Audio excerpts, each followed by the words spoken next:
Welcome to Salt and Light, Unit 3. Participating in God's Work. My name is Melody Pannell, Board President of Anabaptist World, an independent journalistic ministry serving the global Anabaptist movement. Our lesson today on February 6, 2022 is entitled Love God, Love Neighbor.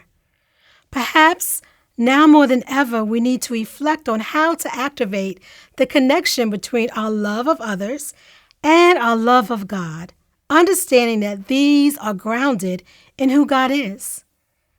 In this time of physical distancing, political polarizations, and pandemic pressures, it is good to remind ourselves that God is concerned about our relationship with God, and God is concerned about our relationship with each other. In this lesson, Love God, Love Neighbor, our Old Testament scripture text comes from Deuteronomy 6, 4-9, and starts with the Shema, named for the statements, first Hebrew word, the imperative, hear, or listen. Hear, O Israel, the Lord is our God, the Lord alone. You shall love the Lord your God with all of your heart, with all of your soul, with all of your might. Keep these words that I'm commanding you today in your heart. Recite them to your children and talk about them when you are at home and when you are away, when you lie down and when you rise. Bind them as a sign on your hand. Fix them as an emblem on your forehead and write them on the doorpost of your house and on your gates.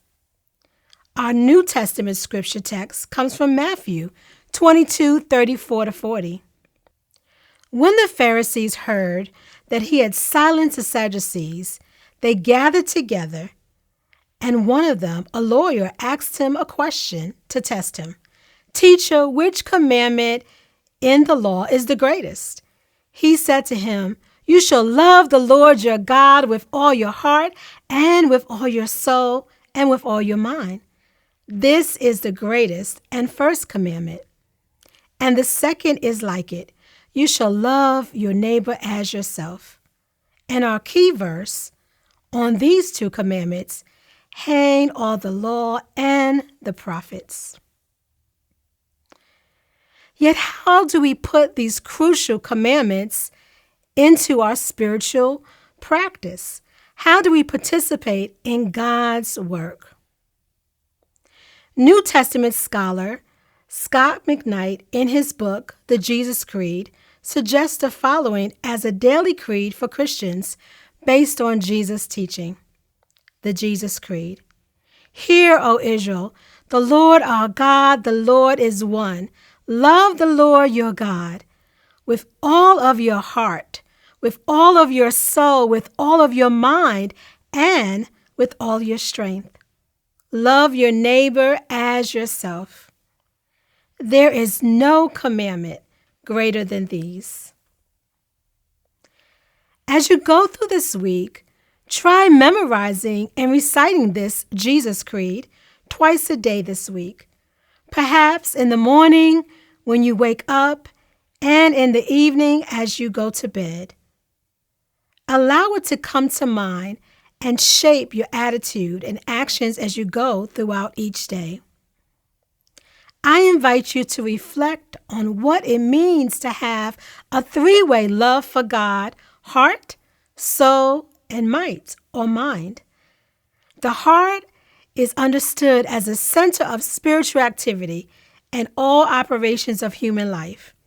The soul is a life force, literally the breath of God, as a source of life, and might is our strength and power.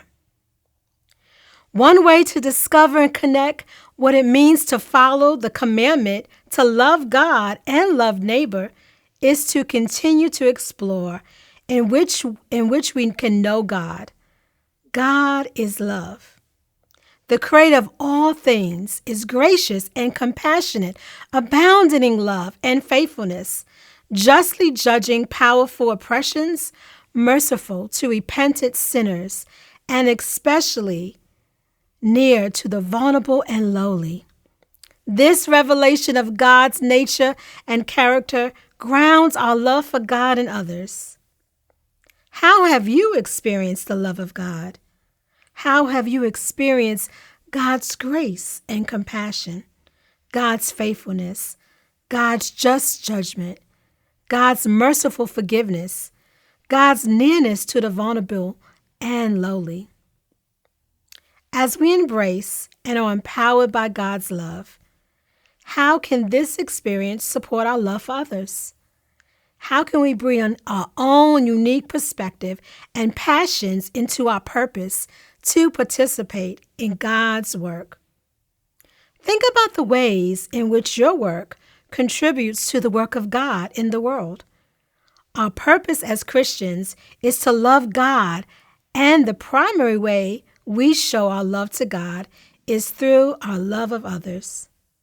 In Matthew 22, Jesus makes a powerful connection between loving God and loving others, bringing the two commandments together. Do you think Jesus' linking of these two commandments makes his hearers uncomfortable or expectant? How does it make you feel? As Christians, we may often find it easier to love God than our neighbors, especially those that may be different than ourselves. Yet we are called to participate in the work of God that loves all people everywhere. We might think of Jesus' call to love God by loving ourselves as devotion to God, expressed through our compassionate care for others and solidarity with them, walking in the way of Jesus. This kind of love fulfills the law of God. As you go through this lesson, may you put this commandment into practice, pursue our purpose to participate in God's work, and strive to embody the Jesus Creed. Listen, hear, O Israel, the Lord our God, the Lord is one. Love the Lord your God with all of your heart, with all of your soul, with all of your mind, and with all your strength. Love your neighbor as yourself. There is no commandment greater than these.